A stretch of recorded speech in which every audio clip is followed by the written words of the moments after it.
Afternoon guys, another video for Starlink, or another Starlink video. So this is a 2026, can't see it, it's got a plate on, Trekker Ace, I think that's right, and it's on a Ford chassis. Let me just check. So it's a 2026, it's a Swift Trekker 584. This particular vehicle has come into us today with the customer bringing his Starlink Mini, and we have done yet again another one of our Starlink installs using the 12 volt to 48 volt DC to DC inverter or power supply, and then a really nice neat illuminated switch. This particular install we've done slightly differently because we're getting more customers now asking if we can make the power supply more accessible for us to be able to then plug in an external source. The reason for that is so that if the vehicle is being used on a campsite, in a wooded or tree or shaded area, it means that you can unplug the Starlink on the roof, physically take the Starlink Mini off, and with a 5 or 10 meter lead you can then plug it in on the ground and it just works off the power supply on the motorhome. So join me inside, we'll have a little look about what we've done.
Let's take a look inside.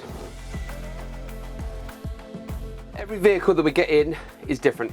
Obviously, this one's on a Ford, layout is completely different, and we then have to think about the most logical, neatest, professional place for the Starlink to be mounted, roof to be drilled, and cabling to come in.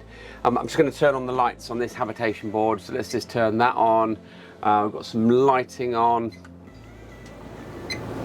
Okay, so the system itself obviously has to be powered on. The Habitation board has to be switched on for you to get power to the Starlink. Starlink is mounted on the roof directly above this cupboard here, and we've used the scan strut roof ceiling mount to come down through into the cupboard, and this was the most logical place because of the fact that this customer has already got the Truma solar controller in there. And what we've done on this one, we've just mixed it up a little tiny bit because of the fact that this is obviously a little comms cupboard, back of the TV socket here, charge controller for solar here, and there's our DC to DC power inverter. So you've got your 12 volts in, you've got your 48 volts out, but we've done it differently this time. You can see that we've done a really nice neat job of the P-clips. That's just because we are really fussy here. Everything we do is neat and tidy.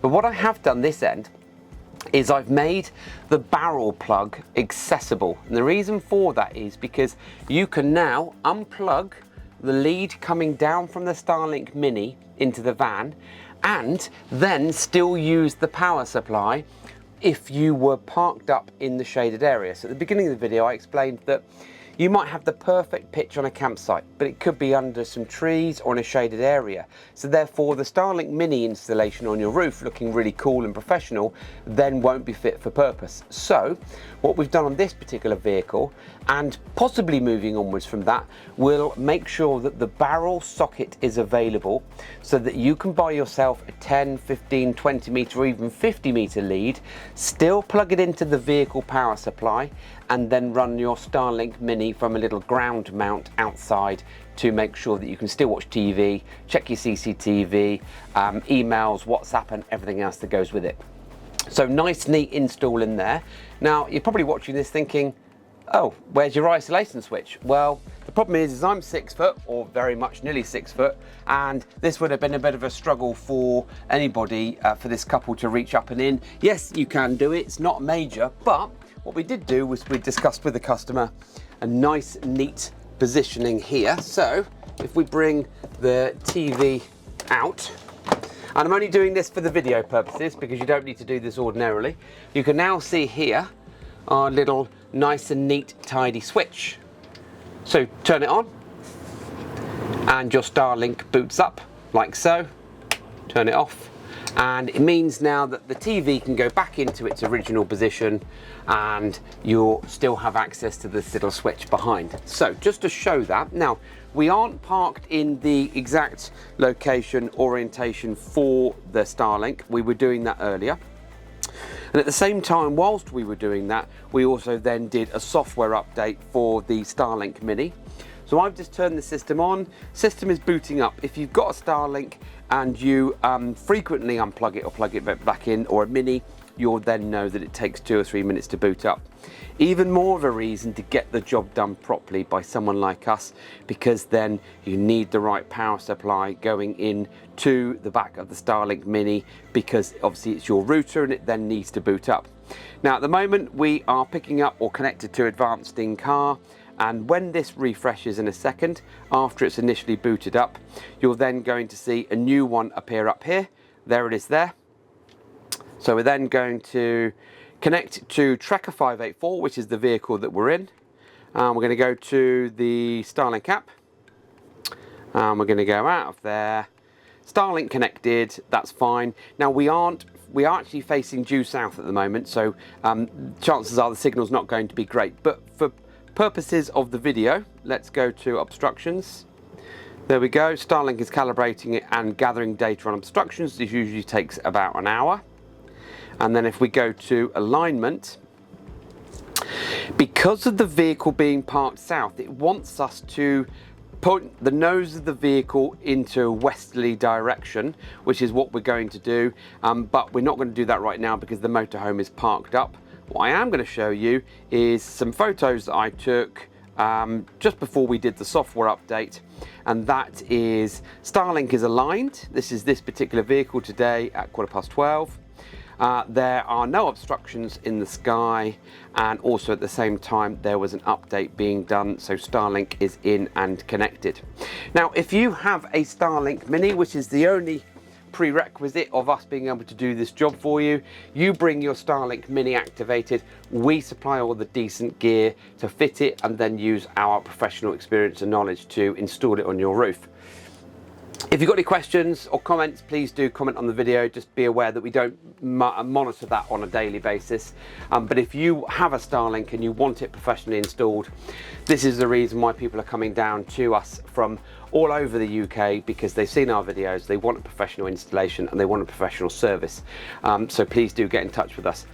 That's it for today. That's it for now. Look out for the next video. Thanks for your support and have a good day.